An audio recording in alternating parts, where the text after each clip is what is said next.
গরম বাতাসের আযাবটা এখন আসে নাই, কিন্তু আমি শেষ জামানার হাদিসগুলো টুকটাক গবেষণা করে মনে হচ্ছে অচিরে গরম বাতাসের একটা আযাব আসবে বিশ্বের দিকে। এবং নাসাও এটা নিয়ে গবেষণা করছে অলরেডি। সূর্যের মধ্যে অনেক রকম বিক্রিয়া হচ্ছে, তেজস্ক্রিয় বিক্রিয়া হচ্ছে ইত্যাদি, হিলিয়াম গ্যাসের অনেক বিস্ফোরণ হচ্ছে। এগুলোর ওয়েভ বা ফ্লোটা আস্তে আস্তে পৃথিবীর দিকে ধেয়ে আসবে। নবীজি বলেছেন ফালিয়ারতাকিবু ইনদা যালিকা রিহান হামরা। এই রিহান হামরা কথাটা এই হাদিসের মধ্যে আছে। তিরমিজির 2211 নম্বর হাদিস এটা আছে। গরম বাতাস ধেয়ে আসবে পৃথিবীর দিকে, গরম বাতাসের আযাব। গরম বাতাসের আযাব আসবে, ওয়াজালজালা এবং ভূমিকম্প।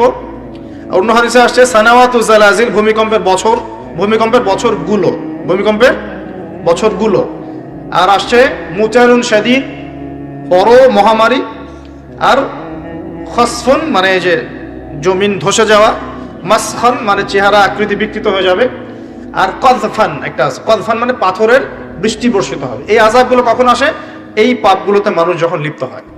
আর আমাকে বলেন দেখি, এই পাপগুলোতে আমরা কম বেশি লিপ্ত আছি কি নাই? আর বড় বড় বস্তুবাদী শহরগুলোতে এই পাপগুলো বেশি না? এখানে মানুষ ওই হাদিসের উপর আমল করছে। এখন কোন হাদিস? নবী সাল্লাল্লাহু আলাইহি ওয়াসাল্লামের ইন্তেকালের 80 থেকে 85 দিন আগে একটা হাদিস তিনি বলে গেছেন, একদম শেষের দিকে, জীবনের শেষের দিকে। ওই হাদিসটাকে বলে হাদিসে জিবরিল। কি বলে? নবীজিকে জিবরাইল আলাইহিস সালাম মানুষের রূপ ধরে এসে জিজ্ঞাসা করেছিলেন যে কিয়ামত কবে হবে। নবীজিকে জিবরাইল আলাইহিস সালাম মানুষের রূপ ধরে সবার সামনে জনসমক্ষে এসে জিজ্ঞাসা করেছেন কিয়ামত কবে হবে। নবীজি বলছেন মাত্র দুটো আলামত বলেছেন। কয়টা ভাই? দুইটা। একটা হচ্ছে আনতালিদাল আমাতু রাব্বাতুহা, দেখবে যখন দাসী মনিবকে জন্ম দিচ্ছে। দাসী মনিবকে জন্ম দিচ্ছে মানে কি? সমাজের ন্যায় অন্যায়, হক বাতিল, হালাল হারাম, এই যে মানদণ্ড সব উল্টে যাবে। হালাল হবে হারাম, হারাম হবে হালাল, ন্যায় হবে অন্যায়, অন্যায় হবে ন্যায়, হক হবে বাতিল, বাতিল হবে হক, জায়েজ নাজায়েজ, নাজায়েজ জায়েজ। হ্যাঁ, মানুষ এই মানদণ্ড চেঞ্জ করে না এখন। বুঝতে পারছেন না মনে হয়? এখন সমাজে সত্য মিথ্যা, ন্যায় অন্যায়ের মানদণ্ড কি কোরআন সুন্নাহ এখনো টিকে আছে? এখন মানুষ নিজে যেটা ন্যায় মনে করে সেটাই ন্যায়, নিজে যেটাকে অন্যায় মনে করে সেটা অন্যায়, নিজে যেটাকে ভালো মনে করে সেটা ভালো, নিজে যেটাকে খারাপ মনে করে সেটা খারাপ। আল্লাহ যেটাকে হালাল করে দিয়েছেন মানুষ হারাম করে নিচ্ছে, আল্লাহ হারাম করে দিয়েছেন মানুষকে হালাল করে নিচ্ছে। হচ্ছে কিনা এগুলা? তো এই যুগ চলে আসে নাই যে দাসী মনিবকে জন্ম দিচ্ছে না? মানে মানদণ্ড উল্টে গেছে। আমার কথা কি বুঝতে পারেন? মানদণ্ড উল্টে গেছে। জিনিস ভালো মন্দের, ন্যায় অন্যায়, হক বাতিলের মানদণ্ড উল্টে গেছে। বলেন তো সত্য মিথ্যার মানদণ্ড কি? আমার বুদ্ধি না আল্লাহর ওহী? কোনটা? সত্য মিথ্যা, ন্যায় অন্যায়, হক বাতিলের চূড়ান্ত মানদণ্ড কি? আমার বুদ্ধি নাকি আল্লাহ পাকের কোরআন সুন্নাহ? কোনটা?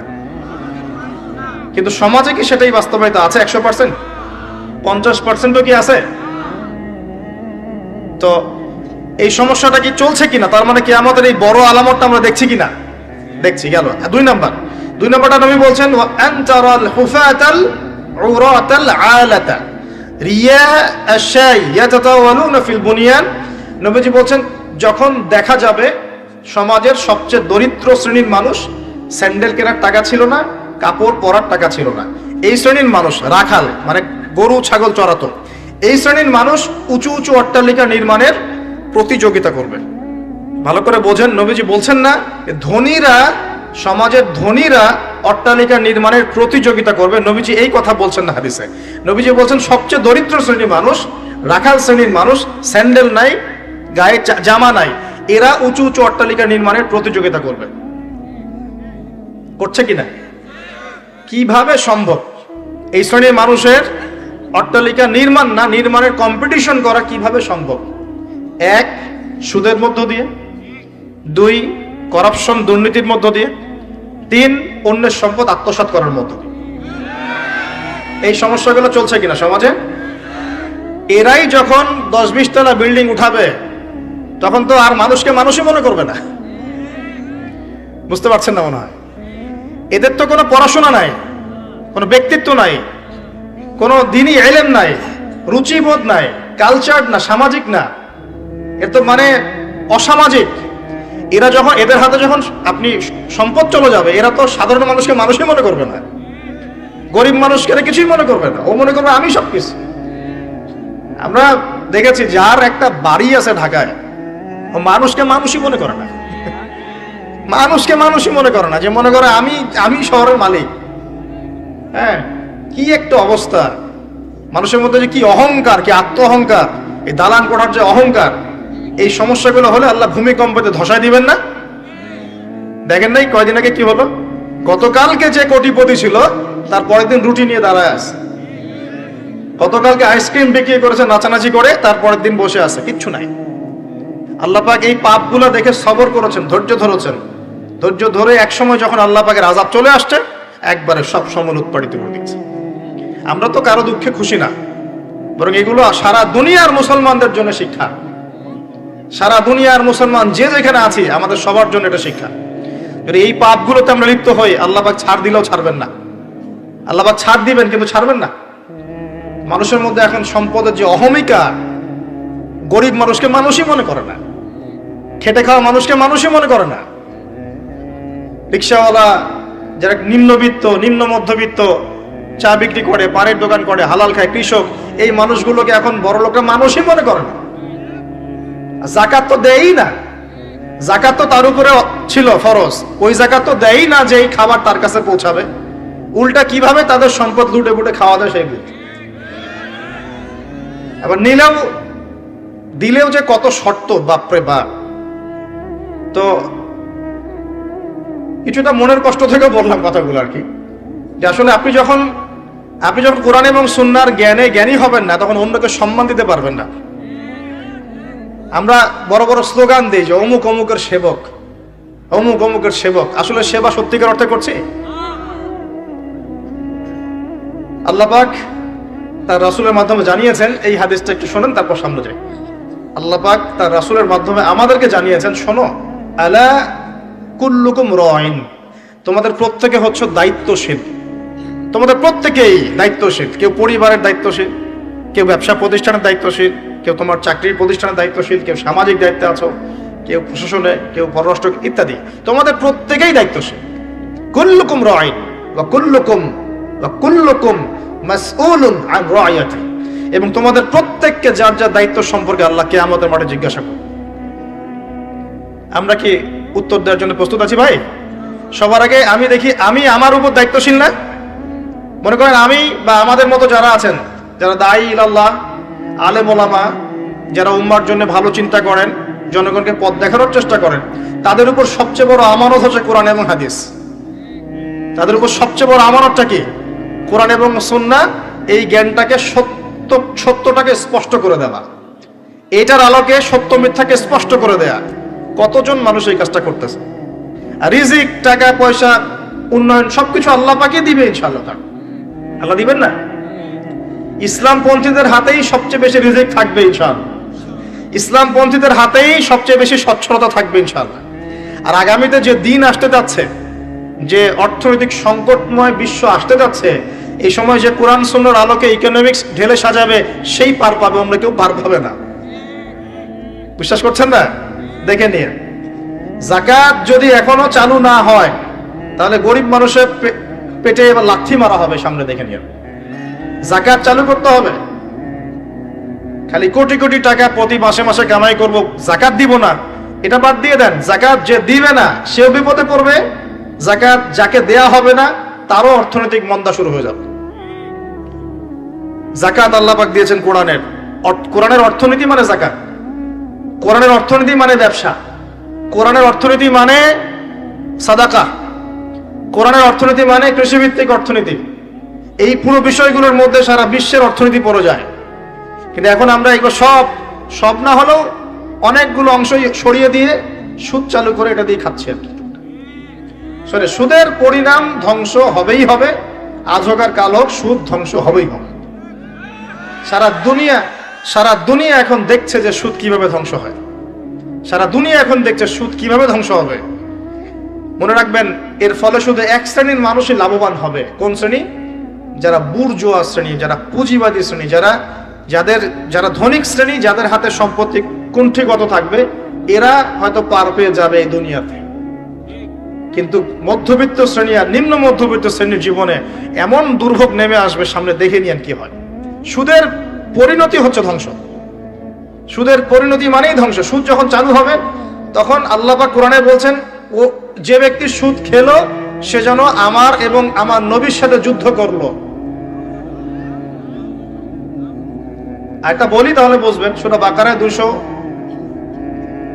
সম্ভবত 79-80 এই আয়াতগুলো দিকে আছে, 79-81।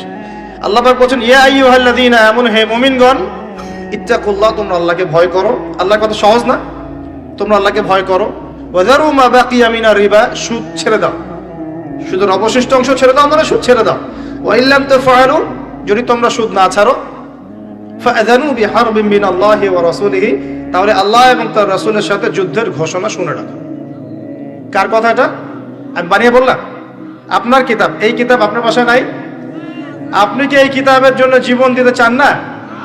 যখন এই কিতাবকে কেউ অবমাননা করে, আপনার তো গা জ্বলে, হৃদয়ে রক্তক্ষরণ হয়। আপনি কি সূরা ফাতিহার মধ্যে আল্লাহ যা বলেছেন তাকে বুঝতে পারলেন?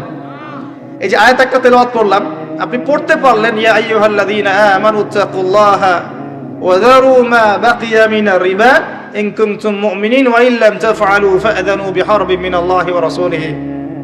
আপনি কি কিছু বুঝলেন? তিলাওয়াত তো করলেন, প্রত্যেক হরফে 10 নেকি হলো, আপনার আমলনামায় প্রত্যেক হরফে 10 নেকি হলো, ঠিক আছে, বুঝলাম, মানলাম। কিন্তু এই আয়াত যে আপনি বুঝতে পারলেন না। কিন্তু এখন আমি যদি বলে দেই আয়াতের অর্থটা এমন, হে মুমিনগণ, আল্লাহকে ভয় করো, সুদ ছেড়ে দাও, যদি না ছাড়ো আল্লাহ এবং তার রাসূলের সাথে যুদ্ধের ঘোষণা শুনে রাখো। এবার কি কিছু বুঝতে পারলেন? বুঝতে পারেন নাই? তাহলে অর্থের দরকার নাই ভাই। আর কত সহজ করে বলবো বলেন তো ভাই? আর কত সহজ করে বোঝা? তা আমি যে এখন মুসলিম পরিবারে জন্ম নিয়েও যে আমি কোরআন তেলাওয়াত করতে পারছি না, অর্থটা পড়ে দেখছি না, নবীর হাদিসগুলো পড়ছি না, কোরআন রেগুলার একটু তেলাওয়াত করি না, কোরআনের একটু দাওয়াত মানুষকে দেই না, কোরআনের কাজে সাহায্য করছি না, এগুলো কি আমার অপরাধ হচ্ছে না? কে বড় অপরাধী তাহলে? তারা না আমরা? বলেন এবার। এখন কি দ্বিতীয় ওয়াদাটা করতে পারি? প্রথম ওয়াদা করেছেন দরুদ পড়বেন সকালে সন্ধ্যায় 10 বার করে, মনে আছে তো নাকি ভুলে গেছেন? আমাদের মেমোরি তো এখন মাছের মতো। অ্যাকুরিয়ামের মাছ আছে না, ওই মাছের মেমোরি ওখানে ঘোরে কেন সারাদিন জানেন? কারণ ওর memory short time memory loss, মানে ওর মেমোরি এত নিচু স্কেলের, ও মনে করে যে এটা হচ্ছে অনেক বড় সমুদ্র, ও কোথায় গেল ভুলে গেল, এই যেখান থেকে এই পর্যন্ত গিয়েছে ও ভুলে গেছে কোথায় কোথায় আসছে, মেমোরি লস। আমাদের কেন জানি আমাদের জাতিটা এরকম হয়ে গেছে, আল্লাহ মাফ করো। একটা ইস্যু আসে, ওইটা নিয়ে একদম মাতামাতি লাফালাফি, চলে গেলে ওটা ভুলে যাবে, নতুন ইস্যু। এমনটা হয় না? আচ্ছা, তো আপনারা ওই রকম হয়েন না অন্তত পক্ষে, আল্লাহ পাক তৌফিক দান করুন। তো প্রথমে ওয়াদা করেছেন কি 10 বার করে দরুদ, মনে আছে তো? আচ্ছা, এবার দ্বিতীয় ওয়াদা করেন যে কোরআন যারা তেলাওয়াত করতে জানেন না, আমি অর্থের কথা বলছি না এখন, জাস্ট তেলাওয়াতের কথা বলছি, যারা কোরআন তেলাওয়াত করতে জানেন না, এই যে রমজান মাস সামনে আসছে, এই পুরো রমজান সময় দিলাম বিশুদ্ধ করে কোরআন তেলাওয়াত শিখতে হবে। রাজি আছেন ইনশাআল্লাহ? রাজি আছেন ইনশাআল্লাহ? ওয়াদা করছেন তো? নিয়াত এত দুর্বল কেন? নিয়াত এত দুর্বল কেন? কোরআন তেলাওয়াত শিখতে কি কষ্ট হবে খুব? এটা তেলাওয়াত শেখাটা কি অযথা হবে না কাজে দিবে? কোরআন যে তেলাওয়াত করতে জানে না, কোরআন কি তার পক্ষে সাক্ষী দিবে না বিপক্ষে সাক্ষী দিবে? আর কোরআন যার বিপক্ষে সাক্ষী দিবে সে কি জান্নাতে যাবে? কি মনে হয়, জান্নাতে যাবে? আচ্ছা, তাহলে একটু ওয়াদা করতে পারি ইনশাআল্লাহ, আগামী রমজান শেষ হওয়ার আগেই কোরআন তেলাওয়াত শেষ হওয়া চাই ইনশাআল্লাহ। পারা যাবে ইনশাআল্লাহ? যে ফজিলত বলি, প্রত্যেক হরফে 10 নেকি পাবেন ইনশাআল্লাহ।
Mm-hmm.